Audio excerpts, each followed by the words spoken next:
Olá, me chamo Vanessa, sou graduanda do curso de Engenharia Agronômica da UFSCar e hoje a gente vai apresentar um seminário de como a física dos fluidos se correlaciona com a agronomia. Bem resumidamente, é o estudo do comportamento dos líquidos e dos gases, ou seja, fluidos, que é possível dividir em dois subgrupos, a hidrodinâmica e a hidroestática. A hidrodinâmica é o estudo dos fluidos que estão em movimento, e a hidroestática é o estudo dos fluidos que estão ou em repouso ou em equilíbrio. Agora, a partir da física dos fluidos, a gente vai compreender como funciona o fluxo de água no solo.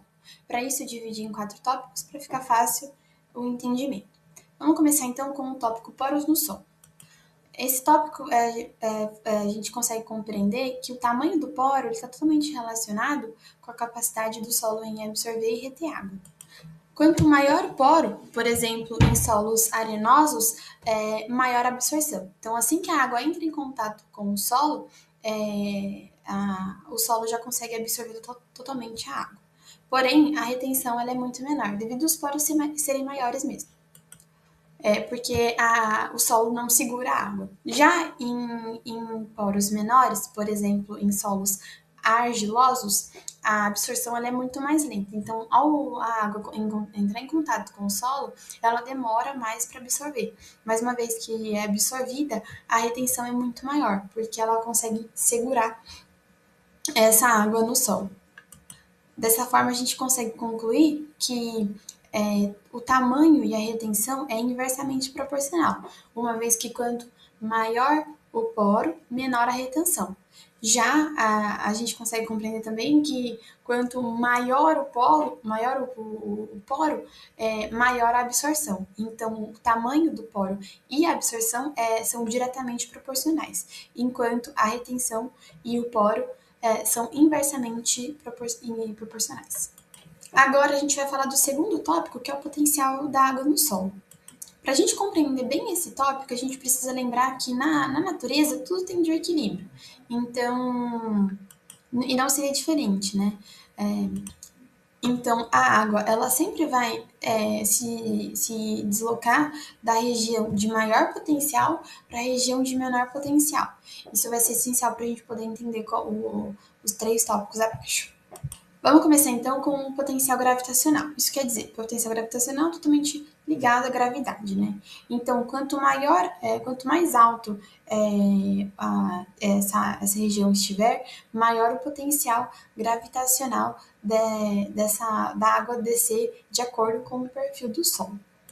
Já no potencial matricial, está totalmente relacionado à atração das partículas do solo com as partículas da água. Dessa forma, vai depender do solo, se for um solo argiloso, se for um solo arenoso, se for solo de matéria orgânica.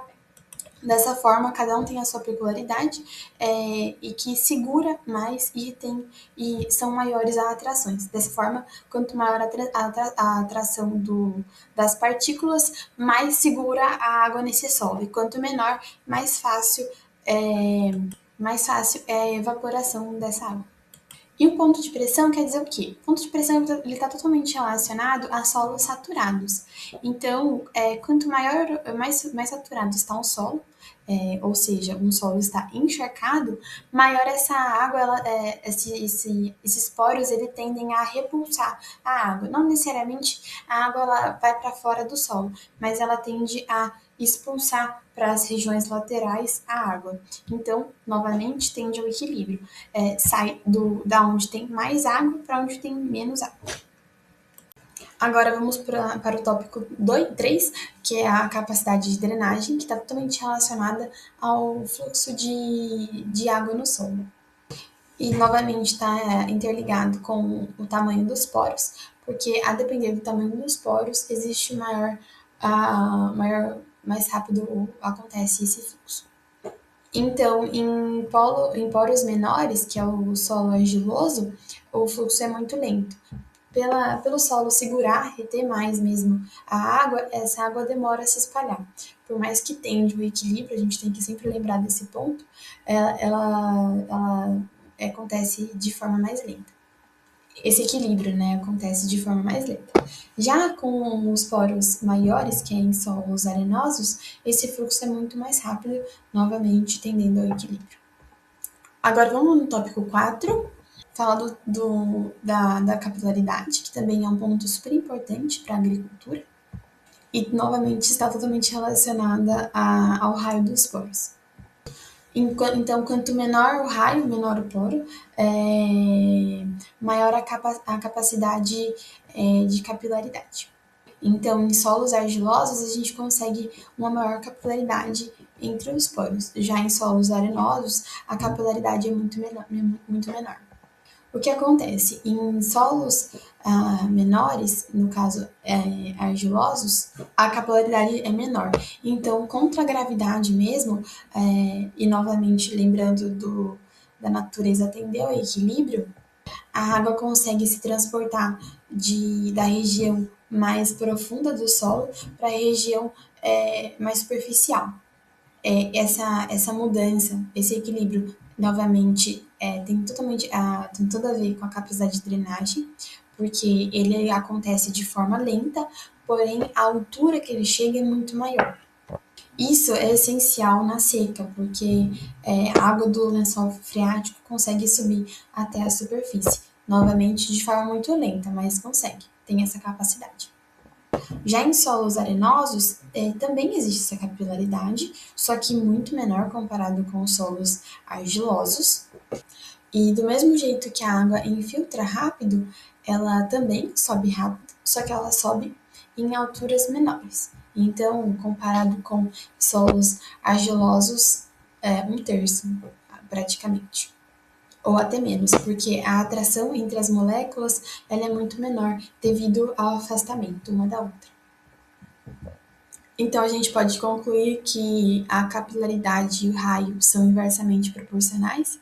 Então, quanto maior a capilaridade, menor é o tamanho do raio do poro. Bom, a gente tem que entender como que funciona o solo, como que o solo se comporta. O solo se comporta de maneira semelhante a uma esponja. Então, como dito nos slides anteriores, ele é cheio de poros e etc. A água passa por esses poros, mas ela não se espalha de maneira livre e uniforme. Ela encontra sempre um caminho mais fácil, né? E isso é um problema, né? Já que ela segue a pressão e pela gravidade. O excesso de água, ele remove o oxigênio dos poros, principalmente quando ele está na região radicular do solo, que é onde ficam as raízes.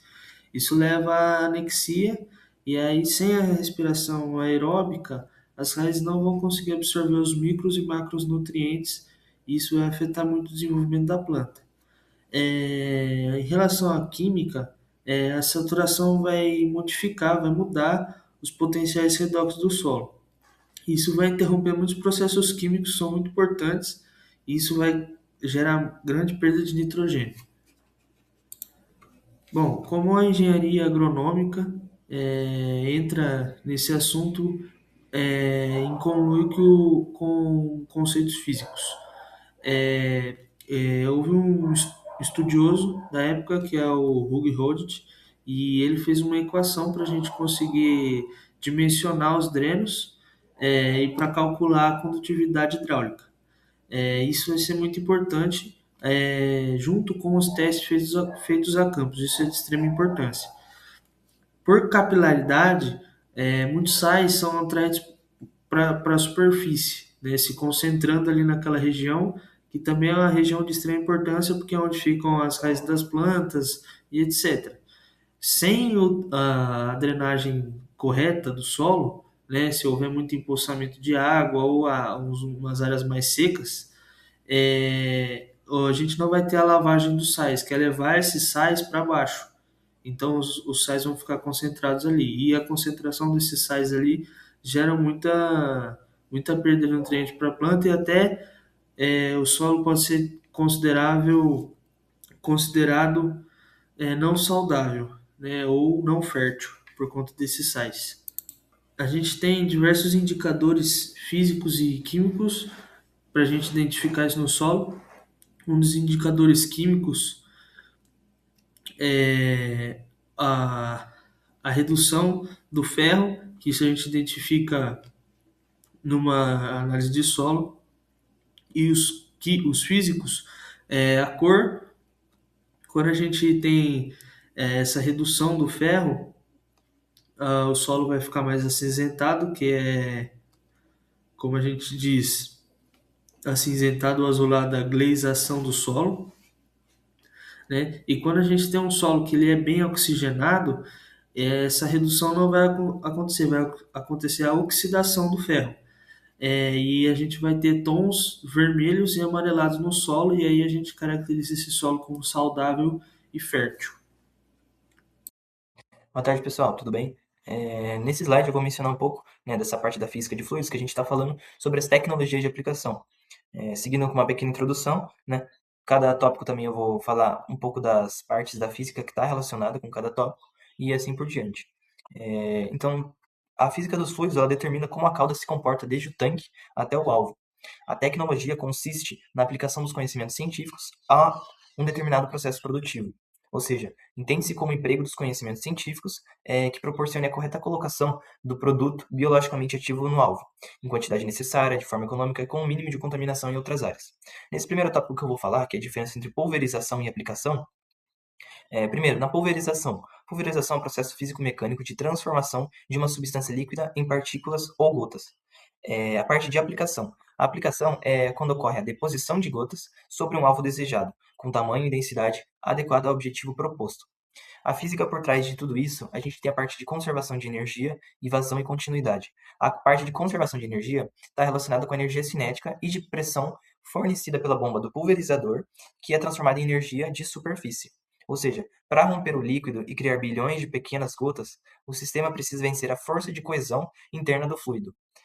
Na parte de vazão e continuidade, a quantidade de fluido que entra no bico por segundo deve ser igual ao que sai. A redução drástica da área de saída do orifício do bico força o aumento massivo de velocidade do fluido, gerando a fragmentação do jato. Nesse segundo tópico que eu vou falar também, a interação entre o produto e o pulverizador, a gente pode mencionar três áreas que estão relacionadas com essa parte de fluidos da física. Primeiro, a viscosidade, que a viscosidade é a resistência do fluido ao escoamento.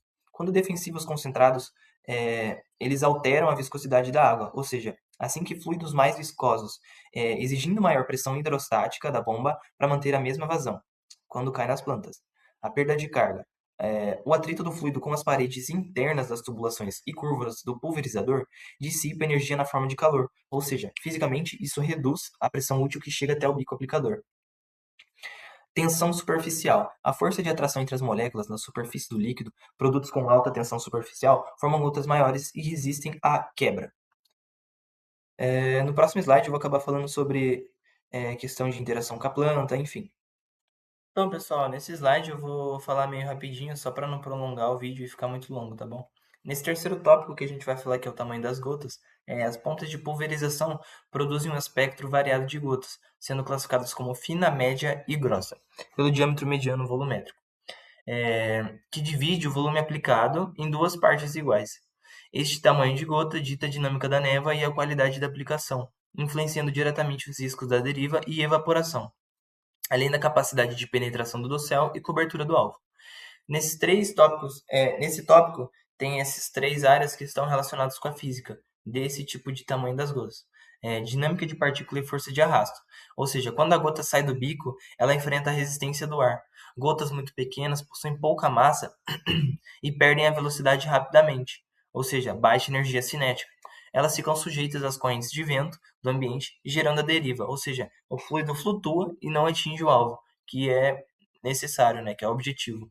Parte de evaporação, ou seja, transmissão de calor e massa.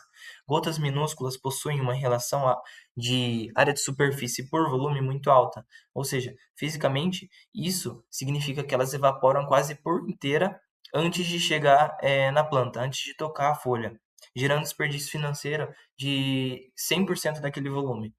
Energia de impacto e capilaridade. Gotas muito grandes, ou seja, grossas, elas têm muita massa e caem com alta velocidade.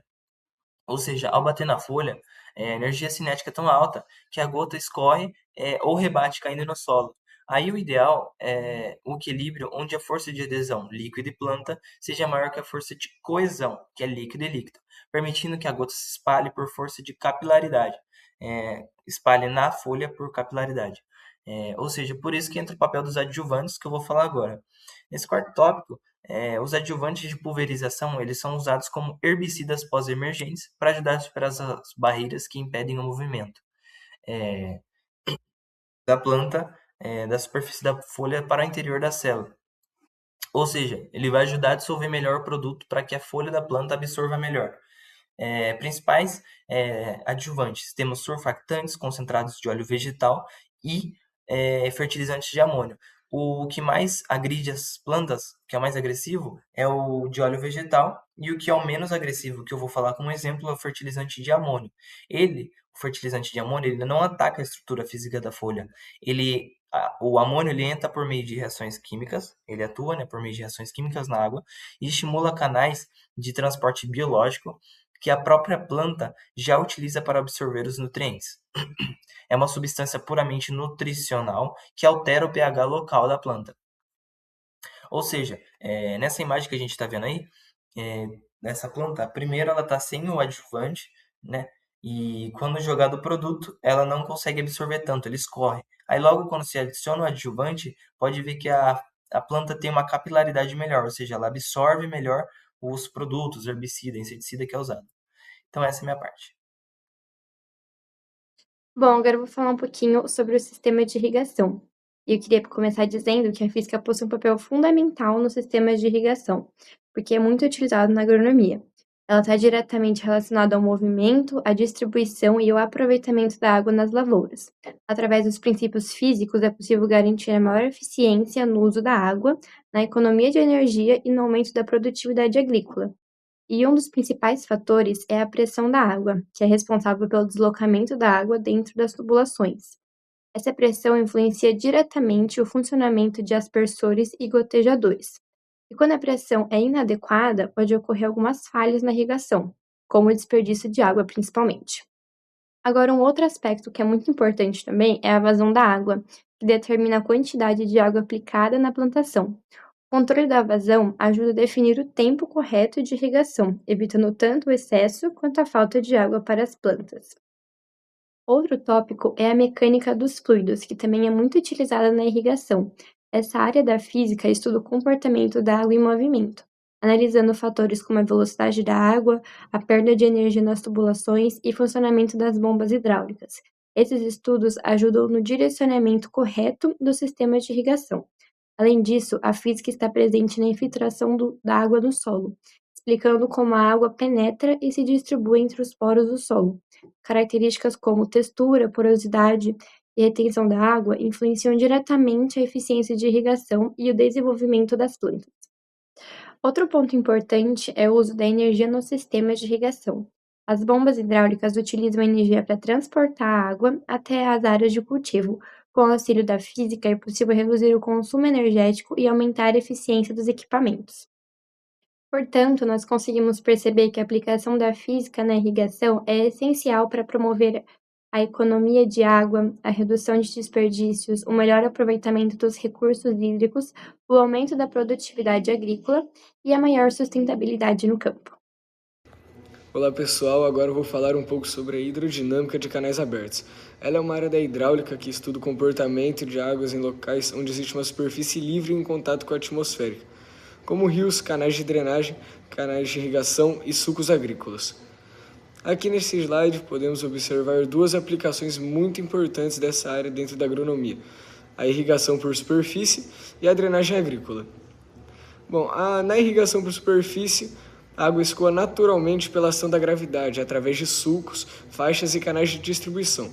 Esse sistema busca distribuir água de forma uniforme no solo, favorecendo o desenvolvimento das culturas e aumentando a produtividade agrícola.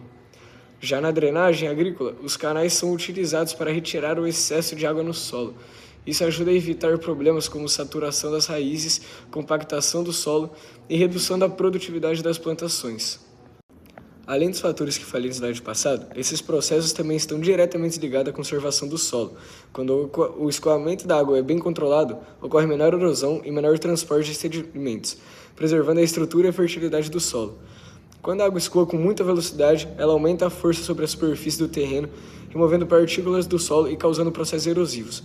Entre problemas estão o ravinamento, que formam pequenos sulcos no terreno, e as rossorocas, que são erosões mais profundas e difíceis de recuperar. Além disso, o excesso de velocidade da água também provoca um grande transporte de sedimentos, levando nutrientes importantes embora e reduzindo a fertilidade do solo.